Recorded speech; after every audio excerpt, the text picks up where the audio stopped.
Welcome to the Three Championship Drive podcast on YouTube, hosted by me, Lance Caporossi. Follow me on X at Lance Caporossi, the same way you see it spelled on the screen. Do me a favor, hit that subscribe button, like the video, but more importantly, tell a Pistons fan. On today's podcast, I'll be talking about lineups that I want to see this season.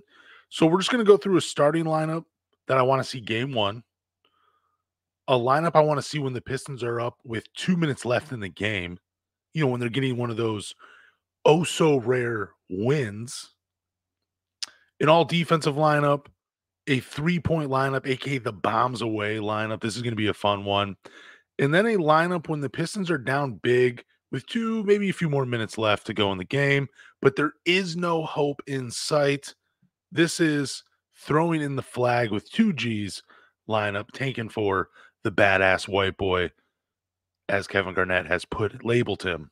But first, I hope Jaylen Brown gets razor burn before he plays the Pistons. And the sweat irritates him when he shoots free throws. His quote felt so disrespectful. Someone needs to remind Jaylen Brown that when he played against the Pistons last year, because he played in 2 games, he had to put in a little bit of work. It wasn't just, coasting to some wins. He played in 2 games, like I said. He played 63 minutes combined in those 2 games and scored 33 and 31 points. Someone also needs to remind Jaylen Brown that the Celtics had to go to overtime to beat the Detroit Pistons 128-122. They almost became one of those teams. And in this game, Jason Tatum played 43 minutes. Look, he's a champion. He can talk whatever he wants. That is fine. But when you talk that talk, you're going to have to back it up during the season, because Pistons fans like me and so many of you out there are going to remember this. And if they lose or if he has a bad game, he's going to hear about it. And that's exactly what's going to happen. I love when a rivalry is reignited like it is for these 2 organizations. These 2 franchises have had historical battles between the 2 of them. And I feel like when a player comes out and drops a quote like this is the start of something for the Detroit Pistons. Like, get your shots in now.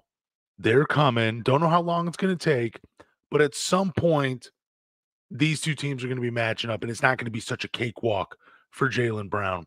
And I'm not trying to throw disrespect at Peyton Pritchard and Sam Hauser, both fantastic players. They're both great in their roles for the Boston Celtics.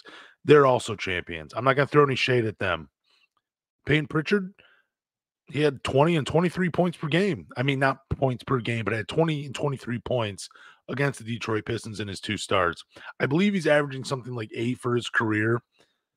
His career high didn't come against the Detroit Pistons, but yeah, he's definitely got his shots up against the Pistons. Again, I'm not blaming them. I think you could say this about a number of teams in the NBA when you're the Boston Celtics, whether it's Detroit, whether it's Washington, whether it's any of the other bottom feeders.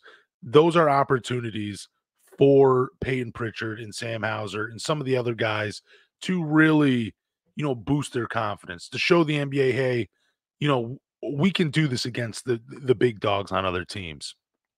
But again, feels disrespectful. The rivalry just feels like it's getting reignited with Jaylen Brown's. And again, I know he's the champion, but man, he's talking like, they're a dynasty right now. You got to win a couple before you become a dynasty, So just be careful what you say. And, he's a very smart guy. I'm surprised he chose his words the way he did.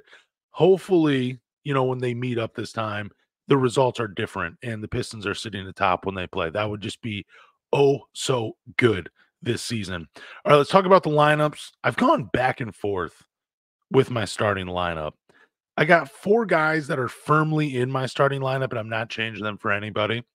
That is Cade Cunningham, Simone Fontecchio, Tobias Harris, and Jalen Duren. At one point, I wanted to put Asar Thompson in just because I felt like, you're not going to see the starting lineup the entire first quarter. in about like 5, 6 minutes, they're gonna make a substitution or two. But I'm going with these four firmly. Now, two guard is the position where I have gone back and forth. I've struggled with this because I like Jaden Ivey, and I think he will most likely start for the Detroit Pistons on opening night. But there's a small part of me that thinks Malik Beasley could start opening night, and here's why. Here's why I could see Malik Beasley starting. Because the Pistons still lack floor spacers in the starting lineup. Tobias Harris shot 34.7 from percent from three last season, but only attempted 3.7 per game. 27% of his shots were three-pointers. That number needs to go up, especially if he's going to share the court with Cade Cunningham, Jaden Ivey, and Jalen Duren for long stretches during the game. He needs to fire three-pointers up at a much higher rate than 3.7. He had 258 attempts last season. Out of his entire career, that's the seventh most he's attempted in his career. I mean, he's had seasons, 6 more seasons where he shot way more than 258. He needs to get back to that mark because Cade Cunningham, Jaden Ivey, Jalen Duren, and Tobias Harris, they all like to play inside the three-point line. That's why I think even though the percentage at 34.7% is nice for Tobias Harris, the frequency of his shots, that needs to go up. So if JB Bickerstaff started Malik Beasley and Simone Fontecchio, that would give the Pistons two guys in the lineup that hit 40+% from behind the arc. But again, it's not just about the percentage, it's about the frequency. 61% of Simone Fontecchio shots were three-pointers. 75% of Malik Beasley's shots were three-pointers.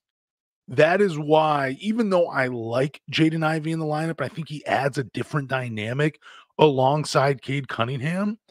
And I think they're in a world where you can use Jaden Ivey's speed and athleticism to catch defensive sleeping in the first quarter and take advantage of them. That's what you could do with Jaden Ivey in the starting lineup. But one final note, last season, Tobias Harris shot 30.1% from three in the first quarter. So it takes him a while to get that thing going. But Malik Beasley shot 44.6%, and Simone Fontecchio shot 43.5% in the first quarter. They had a high frequency. Most of their shots in the first quarter at those percentages were from the three-point line. Like you have to see that and think like, okay, maybe it's not such a bad idea to start Malik Beasley in the starting lineup. Maybe it's not such a bad idea because again, in about 5 minutes, you're bringing Jaden Ivey off the bench, or you're bringing him in for Cade Cunningham. Maybe you're bringing him for Malik Beasley. But the point is, if you want space created in the first quarter and you want things going for Cade Cunningham and Jalen Duren or whoever, you need space, and a lineup of Cade, Jaden Ivey, Simone Fontecchio, Tobias Harris, and Jalen Duren, it just doesn't provide enough. I think that offense, it could get going at times, but I think you're still going to see some first quarter struggles with that lineup just because, again, there's not enough floor spacing with those five guys. But again, I like Jaden Ivey's dynamic against starting lineups if you can catch the defenses sleeping. So here's my lineup if the Pistons have a lead with 2 minutes to go. I'm going with Cade Cunningham, Tim Hardaway Jr., Simone Fontecchio, Asar Thompson, and Isaiah Stewart. And here's why. With this lineup, I'm sacrificing a little offense for better defense. But I also get another guard in Tim Hardaway Jr. that can help Cade control the pace. He's not really the same playmaker as he was when he came into the NBA, but he's a guy, he's a veteran. You can rely on him to bring the ball up. If Cade gets under pressure, you have a guy that you can trust with the ball. That's not going to turn the ball over at an alarming rate. That's what you're going to get with Tim Hardaway Jr. And also, I get three guys that can close the game from the free throw line. Cade Cunningham, Tim Hardaway Jr., and Simone Fontecchio all shot 84% or better from the charity stripe last year. So I'm getting three guys that are shooting 84% or better. I think Cade was at like 86 and Tim Hardaway was at like 85. I could be wrong about those numbers, but all very good. Isaiah Stewart was around 75. Asar Thompson, again, he's the weak link offensively. But even without Jalen Duren on the floor, you still get a strong rebounder with Asar Thompson, and you get a little bit more rim protection with Isaiah Stewart. But even though you lose some athleticism and a little bit of offense, you're still getting a floor spacer in Isaiah Stewart, and you're still getting a good weak side defender in Asar Thompson. I really love this lineup. And I mean, but if you wanted to throw in Jalen Duren or Paul Reed at the 5, you could live with that, and you could mix this up. Maybe you throw Malik Beasley in at the 2, and then you throw Jaden Ivey in at the 1. I don't know, but it's nice to see all these pieces on this team where you can have a little fun with these lineups. So here's my all defensive lineup for the Pistons. I have Cade Cunningham. Look, there's really no better option at the point guard defending ones. Cade, yeah, he's not going to light the world on fire as a defender, but he can stay in front of guys. I believe it's Jack Kelly. Every once in a while, he'll post a clip of Cade Cunningham on Twitter or Instagram, maybe even Threads as well. Throw that in there, where he is showing Cade Cunningham's ability to stay in front of another player. And he can do it. Again, he's not going to light the world on fire, but he's capable of staying in front of his man and making things uncomfortable for the opposing guard. So I got Cade Cunningham. I got Asar Thompson at the 2, showing off that versatility that I love so much. Then I got Simone Fontecchio at the 3, Isaiah Stewart at the 4, and Paul Reed at the 5. With this lineup, you get defensive flexibility from the 2 through 4. Like, you can switch Asar, Simone, and Isaiah Stewart. Like, they all have that ability. I can just imagine a team trying to run pick and roll with Asar defending the guard, and then his opponent gets the screen, and they try to switch on Isaiah Stewart. Asar is, let's just say it's like Julius Randle, for example. Asar is strong enough to kind of to bang with Julius Randle a little bit. He has shown that strength. And Isaiah Stewart, yeah, again, he's not going to, you don't want him trying to defend a perimeter player all game, but he can make things uncomfortable with his footwork and with his, his wingspan. He can make things uncomfortable for some perimeter players in the NBA. I would feel confident with those two switching on defense for, moments during the game. I have no problem with that. Then you get Simone Fontecchio, you can do the same thing as well. But then Paul Reed, right now, he's the Pistons' best shot blocker. Last year, he had 84 blocks in 82 games. He has a block percentage of 4.8. For example, Rudy Gobert, who won Defensive Player of the Year, his block percentage is 5.5. Now, he's blocking the ball.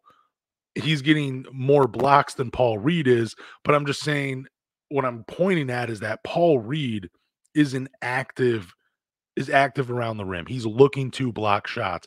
And if you're just putting him out there for a few minutes a game, you can allow him just to, if I'm the coach, I'm just telling him, dude, go out there and try to block as many shots as you can. Just go out there and defend the paint.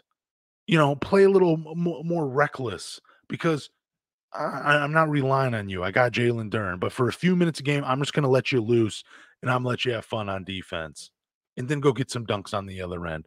That's Paul Reed. That's my defensive lineup. And I mean, I really don't know who else.